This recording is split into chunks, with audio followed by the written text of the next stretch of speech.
Xin chào. Chào mừng tất cả mọi người đã quay trở lại với kênh du lịch của Đức. Nếu bạn là người mới thì nhớ nhấn nút subscribe để đồng hành cùng mình trong những hành trình tiếp theo nhé. Còn ngày hôm nay thì mình đang có mặt tại một thành phố cực kỳ đặc biệt của nước Đức. Đây là Nürnberg, một thành phố lớn thứ hai ở bang Bayern. Nổi tiếng không chỉ vì lịch sử lâu đời mà còn bởi vibe rất riêng, vừa cổ kính vừa hiện đại, với những công trình trung cổ nhưng lại cũng rất trẻ trung và năng động. Đặc biệt là Nürnberg còn nổi tiếng là thủ phủ Giáng sinh của nước Đức nữa. Nhưng mà hôm nay thì không phải mùa Giáng sinh, tất nhiên rồi, đang hè mà.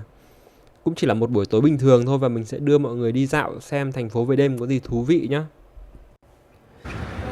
Lúc này là khoảng 20 giờ tối thì mình có xuống ở nhà ga trung tâm Nürnberg. Đây là một trong những nhà ga tàu lớn và nhộn nhịp nhất miền Nam nước Đức. Vừa bước ra khỏi tàu là mình đã cảm nhận ngay được cái không khí tấp nập rồi dòng người qua lại không ngớt.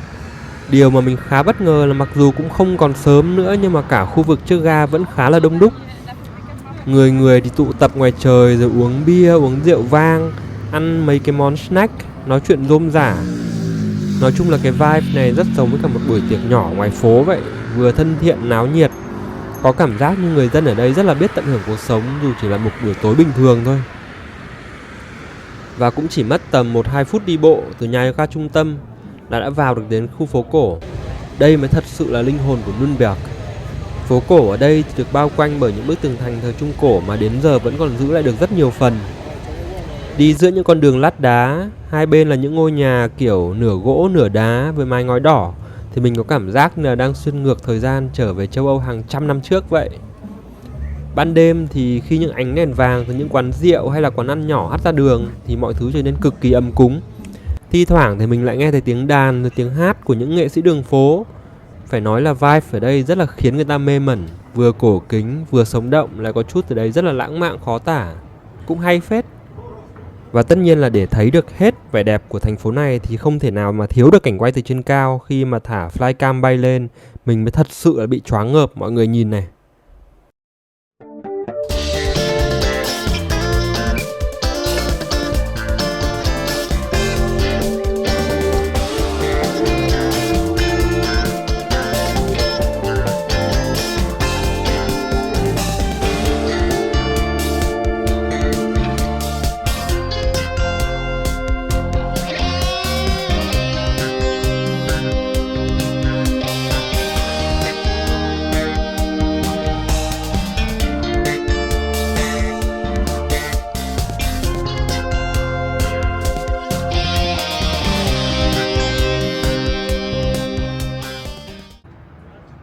Sau khi đã có những cảnh quay video bằng flycam mà thấy khá là vừa ý thì tiếp theo là mình phải đi bộ về khách sạn. Lần này thì mình có ở một chỗ mà khá nổi tiếng với cả dân du lịch bụi. Đấy là cái Hostel Five Reasons. May mắn là nó nằm ngay trong phố đi bộ, kiểu phố cổ ở Việt Nam cách gọi của mình đấy. Và cách nhà ga chỉ vài phút đi bộ thôi, khá là tiện. Và cái chỗ này thì nằm ngay gần tường thành và một số điểm tham quan lớn, cho nên là vị trí thì phải nói là quá tuyệt vời luôn. Bước vào trong thì không gian khá là ấm cúng, thiết kế kiểu hiện đại nhưng vẫn có cái nét chill chill dành cho dân du lịch bụi. Và ở đây thì thường có đủ loại khách, từ dân đi phượt một mình, nhóm các bạn trẻ, cho đến cả gia đình đi du lịch tiết kiệm cùng nhau. Mình thì khá thích vibe cộng đồng ở hostel này. Cũng dễ dàng bắt chuyện với mọi người, kết bạn với du khách đến từ khắp nơi trên thế giới. Rồi biết đâu hôm sau lại có bạn đi cùng khám phá thành phố chung luôn. Nói chung là mọi người nếu có cơ hội thì cũng nên thử một lần xem như thế nào, xem có hợp không. Về đến hostel thì nó cũng khá là muộn rồi cho nên là cũng chưa quay được gì thôi, hẹn mọi người hôm sau.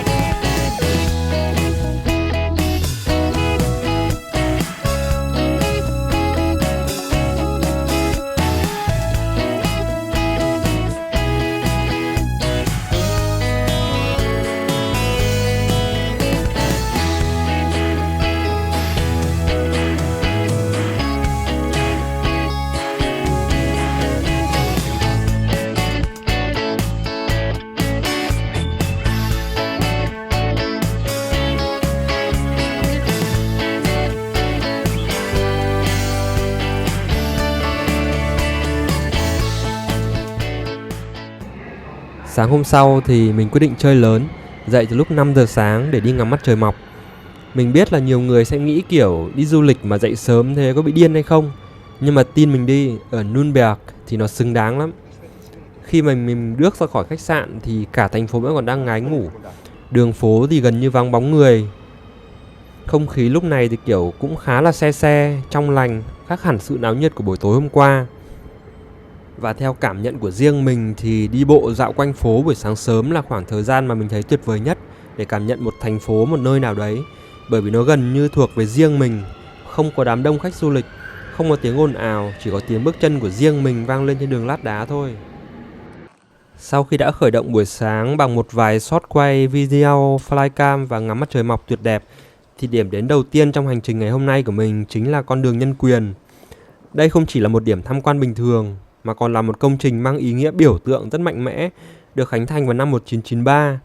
Con đường này thì được thiết kế như một lời nhắc nhở về tầm quan trọng của quyền con người, đặc biệt là tại một thành phố mà từng có quá khứ gắn liền với tòa án Nürnberg sau Thế chiến thứ hai. Và con đường thì bao gồm 27 cột đá trắng cao lớn dựng hàng thẳng. Mỗi cột thì đều được khắc một điều khoản trong tuyên ngôn quốc tế nhân quyền bằng một ngôn ngữ khác nhau.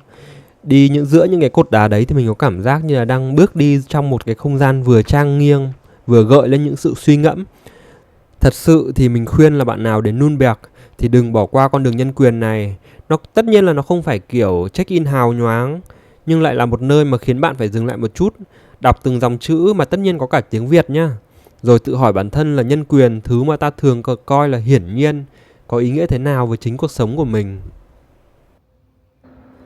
Sau khi đi qua con đường nhân quyền cũng như là bảo tàng quốc gia Đức, đi sâu hơn vào trong phố cổ Nürnberg, thì điểm dừng tiếp theo của mình là đài phun nước vòng xoay hôn nhân, một trong những nơi đặc biệt nhất của thành phố. Nói thật với mọi người là mình nhìn cái công trình này nó cũng khá là dị, nhưng mà vẫn thấy có gì đấy ấn tượng. Nghe cái tên thì có vẻ là lãng mạn nhưng thực tế thì không hẳn đâu.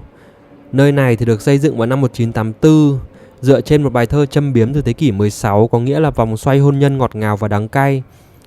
Và đúng như tên gọi thì đài phun nước này mô tả đủ mọi cung bậc của hôn nhân, từ lúc mà tình yêu nồng cháy, hạnh phúc cho đến những lúc cãi vã, ghen tuông và thậm chí là có những cảnh cái chết luôn. Đi quanh đài phun nước thì bạn sẽ thấy hàng loạt tượng điêu khắc bằng đồng với kích thước lớn, chi tiết mà cũng khá là kinh dị. Có cảnh đôi vợ chồng trẻ âu yếm, ngay cạnh đấy là cảnh hai người cãi nhau dữ dội, thậm chí là có tượng hình hài bị biến dạng đầy ám ảnh. Mình đứng đấy một lúc mà cứ kiểu wow, nghệ sĩ này chắc phải trải qua một hôn nhân dữ dội lắm mới tạo ra được những thứ kiểu như thế này. Cái hay ở đây là dù nội dung có phần đen tối nhưng mà lại thu hút rất đông khách du lịch. Ai cũng muốn dừng lại chụp ảnh, kiểu vừa check in vừa tò mò xem tác giả muốn gửi gắm điều gì. Nhưng thật ra thì cái tác phẩm này nó cũng giống như một bức tranh điêu khắc 3D kể chuyện, phản ánh sự thật về hôn nhân thôi. Nó cũng không chỉ có màu hồng mà còn cả những gam màu tối, một vòng xoay vừa ngọt ngào vừa cay đắng. Và sau đấy thì mình tiếp tục đi bộ men theo những con đường lát đá đặc trưng của Nürnberg. Cảm giác buổi sáng sớm lúc này rất là dễ chịu, nắng thì không hề gắt, đường phố thì bắt đầu cũng có khách rồi, người dân thì cũng bắt đầu đi làm. Và ngay một lúc sau thì mình bắt gặp một công trình mà mình phải dừng lại ngay lập tức. Đấy là Grand Totem. Đây là một cột điêu khắc bằng đá khổng lồ, được tạo ra và đặt ở đây từ năm 1993. Xem trên mạng thì nó tượng trưng cho khát vọng vươn lên, cho sự gắn kết giữa các nền văn hóa và cộng đồng. Nhưng thực ra mình nhìn thấy nó giống cái ấy của phụ nữ. Mọi người thấy giống thế không? Bỏ qua chuyện đấy thì hành trình tiếp theo là sẽ dẫn đến quảng trường Jakob. Đây là một nơi mà mang nhiều nét thú vị về lịch sử và văn hóa trong lòng phố cổ Nürnberg. Xung quanh quảng trường này thì có rất nhiều quán cà phê nhỏ và có nhiều cửa hàng truyền thống bán bánh mì, bán thịt. Không đông đúc như khu trung tâm nhưng mà lại khá là dễ thương. Buổi sáng sớm thì bạn sẽ thấy nhiều người dân địa phương ghé qua rồi uống cà phê. Buổi chiều tối thì thi thoảng có các sự kiện nhỏ hoặc là chợ phiên được tổ chức. Đi bộ thêm một lúc thì mình sẽ tới được quảng trường trung tâm và cũng là trái tim phố cổ của Nürnberg. Đây có thể coi là một trong những nơi nhộn nhịp và biểu tượng nhất của thành phố. Vừa bước chân ra quảng trường thì mình đã bị choáng ngợp bởi không gian rộng lớn và kiến trúc bao quanh. Và tất nhiên thì điểm nhấn nổi bật nhất tại nơi này chính là nhà thờ Đức Mẹ nằm ngay phía đông quảng trường. Đây là một công trình Gothic tuyệt đẹp được xây dựng từ thế kỷ 14. Và nếu như mà bạn đến đây vào mùa đông, đặc biệt là tháng 12, thì nơi này sẽ biến thành một chợ Giáng sinh lớn và đẹp nhất châu Âu. Nhưng mà kể cả ngoài mùa Giáng sinh thì quảng trường vẫn giữ nguyên cái sức hút của nó. Ban ngày nhộn nhịp, sôi động và cũng không mất đi vẻ đẹp cổ kính. Mà xung quanh quảng trường thì là những tòa nhà cổ, rất nhiều quán cà phê với chỗ ngồi ngoài trời, nơi mà có thể vừa uống cappuccino vừa ngắm nhìn dòng người qua lại. Và tất nhiên là nếu mà muốn mua đặc sản địa phương thì đây cũng là một nơi rất là lý tưởng. Xúc xích Nürnberg hay là bánh gừng hay là bia thủ công thì đều có thể tìm thấy ở đây. Tiếp theo là cầu bảo tàng. Đây không chỉ là một cây cầu bình thường mà còn là điểm nối giữa phố cổ với cả nhiều bảo tàng quan trọng của Nürnberg. Điều thú vị là cây cầu này không chỉ thu hút du lịch mà còn là nơi mà người dân địa phương đi bộ, chạy bộ hay là đạp xe. Cảm giác mà khi đứng giữa cầu rồi nhìn dòng người qua lại, rồi nhìn dòng sông bên dưới thật sự là cực kỳ thư giãn và sống động. Thật sự để mà nói thì ở Đức, thành phố mà mình thích nhất là Dresden. Và thành phố thứ hai mà mình cảm thấy đẹp nhất chính là Nürnberg. Ai mà có cơ hội thì nên thử, rất nên thử.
Tiếp theo thì đây được gọi là con thuyền của những kẻ điên, một tác phẩm nghệ thuật công cộng khá là độc đáo và được đặt ở trung tâm phố cổ và thu hút được sự chú ý nhờ hình dáng giống như một con thuyền được trang trí kỳ quái. Nó còn mang ý nghĩa châm biếm xã hội, phản ánh tính hài hước nhưng cũng phê phán những khía cạnh kỳ quặc trong cuộc sống của con người. Nói chung là nhìn cũng khá là hay ho và bắt mắt đúng không mọi người? Sau đấy thì mình tiếp tục đi bộ vài phút là ra đến quảng trường trung tâm nổi tiếng nhất của Nürnberg. Ngay tại đây thì một trong những điểm check-in huyền thoại đang chờ. Đây còn gọi là Schöne Brunnen hay còn gọi là tiếng Việt là đài phun nước đẹp. Nói chung là tiếng Đức nó là như vậy, thành ra cũng chẳng biết dịch ra như thế nào cho nó đúng nữa. Cái đài phun nước này nhìn gần thì cực kỳ tinh xảo với hàng chục bức tượng nhỏ tượng trưng cho các nhân vật tôn giáo, triết gia, nhà khoa học và lãnh tụ thời Trung Cổ. Nhìn khá là ấn tượng. Và cái đài phun nước đẹp này thì nằm ngay ở trong quảng trường chính, bao quanh là hàng loạt công trình kiến trúc cổ kính, như kiểu nhà thờ Đức Mẹ này nằm ngay phía trước, cho đến những dãy nhà cổ và các quán cà phê ngoài trời. Vào mùa Giáng sinh thì nơi này biến thành một trong những chợ Giáng sinh lớn và nổi tiếng nhất nước Đức. Và tất nhiên thì dù bạn đến vào mùa nào thì quảng trường chính này cũng là một nơi trung tâm nhộn nhịp nhất của phố cổ Nürnberg. Ở ngay chỗ quảng trường đấy thì nó cũng có một cái tác phẩm là tái hiện lại cái cảnh mà đoàn rước thương nhân ngày xưa. Rồi cũng có cả nhà thờ Thánh Sebald. Nói chung là cái khu này gọi là cực kỳ trung tâm rồi cực kỳ sầm uất. Ngoại trừ lúc sáng sớm ra thì ở đây mình thấy lúc nào cũng đông đúc khách du lịch. Nếu tiếp tục đi bộ trong phố cổ thì bạn sẽ sớm gặp một công trình cũng cực kỳ quan trọng về lịch sử chính trị của Nürnberg.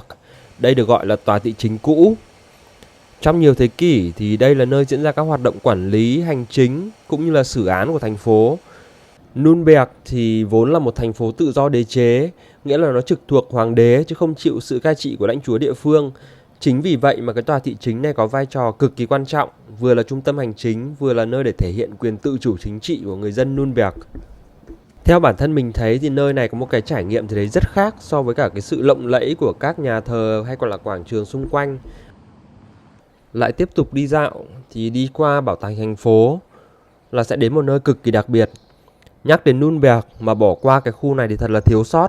Đây là con phố đẹp như tranh vẽ, cực kỳ nổi tiếng trong phố cổ và cũng là nơi mà được dân du lịch gọi vui là background sống ảo quốc dân. Đây là Weisgerberggasse, con phố nửa gỗ đẹp nhất Nürnberg. Cùng với những ngôi nhà nửa gỗ được bảo tồn mà gần như là nguyên vẹn. Dãy nhà thì nối dài với màu sắc khá là sặc sỡ, đỏ, xanh, vàng, nâu, xen kẽ lẫn nhau. Gỗ đen nổi bật trên nền tường trắng. Nhiều căn nhà đều có cửa sổ treo hoa, rồi mái ngói dốc và ban công khá là nhỏ. Tất cả tạo nên một bức tranh vừa cổ kính mà cũng vừa sống động. Thời Trung Cổ thì nơi đây tập trung rất là nhiều thợ thủ công chuyên về thuộc da, nhuộm và xử lý da thú. Nhưng mà bây giờ thì cái phố đi bộ này nó đã trở thành một trong những điểm check-in và dạo bộ nổi tiếng nhất thành phố. Nhiều khu nhà cổ thì đã được chuyển thành quán cà phê hay là các quán bar nhỏ hay nhà hàng hay là bán đồ lưu niệm. Ngồi dưới cái hiên nhà gỗ hay là nhấm nháp một ly cappuccino, ngắm dòng người qua lại thì bạn sẽ có cảm giác như là kiểu mình đang sống trong một bức tranh thế kỷ 16 vậy. Và đi giữa cái phố cổ này thì mình mới thấy rõ là Nürnberg nó không chỉ có những công trình lớn, hoành tráng mà cũng khá đẹp ở những cái góc nhỏ đời thường. Đây có thể nói là nơi mà lịch sử và cuộc sống hiện đại hòa quyện, vừa cổ tích mà cũng có gì đấy khá là sống động. Nếu có một nơi nào ở Nürnberg mà bạn nên dành thời gian để vừa đi dạo, vừa tận hưởng không khí thì đây chính là lựa chọn số 1.